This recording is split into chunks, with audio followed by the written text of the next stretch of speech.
Hello and welcome to Fish and Forage. My name is Zach and today we're going to be creating a DIY rod holder for a Colorado XT or Wilderness SE pontoon from Classic Accessories. We're going to go over all of the parts and pieces needed, the tools I used to create it, and the process that I used when I was making this. This is all done with hand tools in my backyard, so you don't need to worry about having a shop or anything.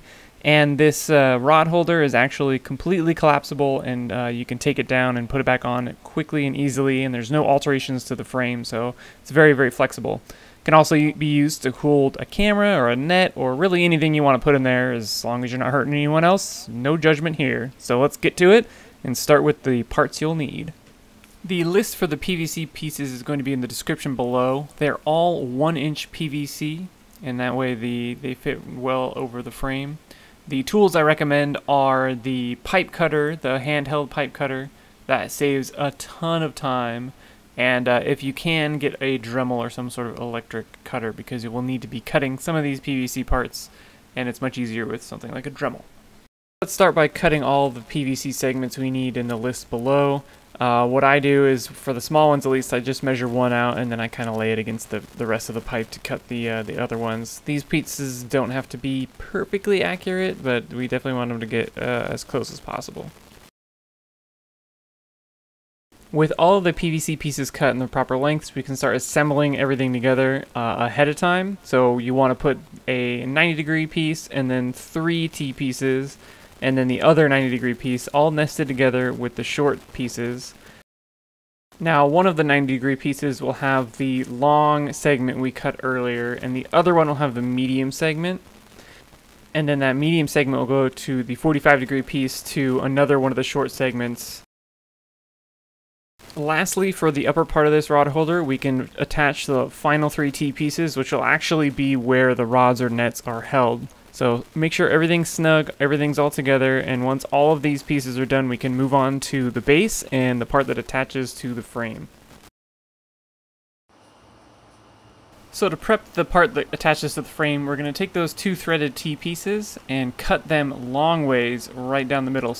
I used a ruler and drew a sharpie line on each side of the T-pieces so I knew where to cut, and then I used my Dremel to very carefully cut along that line.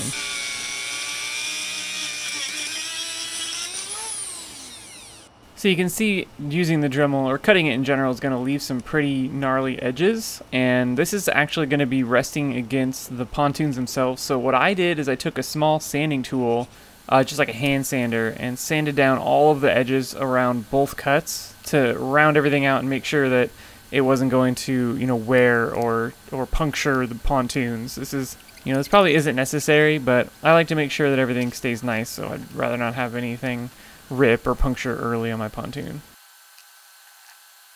So with everything sanded down and smooth, it's time to actually put it all onto the pontoon itself. So attach the 2 threaded adapters to the non-threaded ends, and then you can kind of hold this over the frame and eyeball where both of those T-pieces need to be actually attached to the frame. Next, we're taking our gasket material and cutting out 3 7/8 inch squares. This is the length of the T-piece as well as the actual circumference of the frame, so it fits snug without any overlap.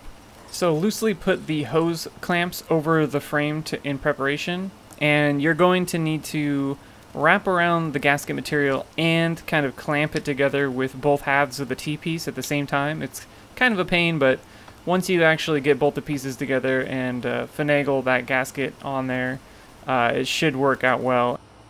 I used a hand drill to help clamp the hose clamps down. You don't need to do that. You can just use a regular screwdriver. So what I did is I cinched them both down, but still kind of loosely, so I can slide them out a little bit on the frame, because it's most likely not going to line up perfectly on the first try. So keeping it loose allows you to wiggle it and get it right in the right position before tightening it down.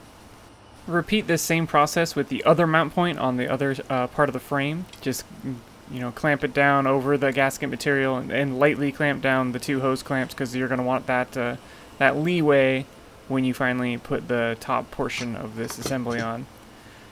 Screw in the adapter pieces into the T-pieces, just like this, and then we're going to try to place the assembly on top.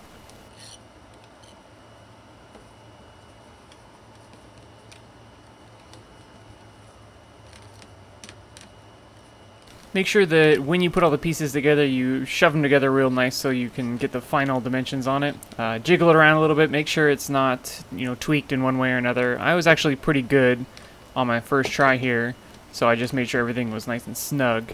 And once you confirm that everything's in place, all of the frame pieces are attached at not a weird angle, and there's no like bending or tweaking of anything, you can call this done and screw down those hose clamps until they are tight and ready to go.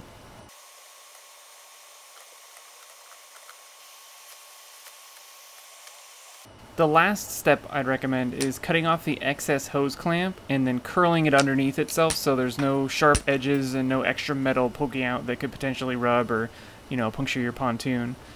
Just make sure you grab onto the end and curl it underneath itself so there's no jagged parts sticking out.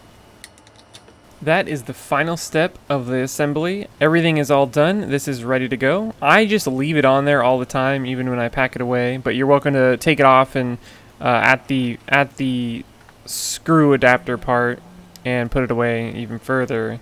But that's it.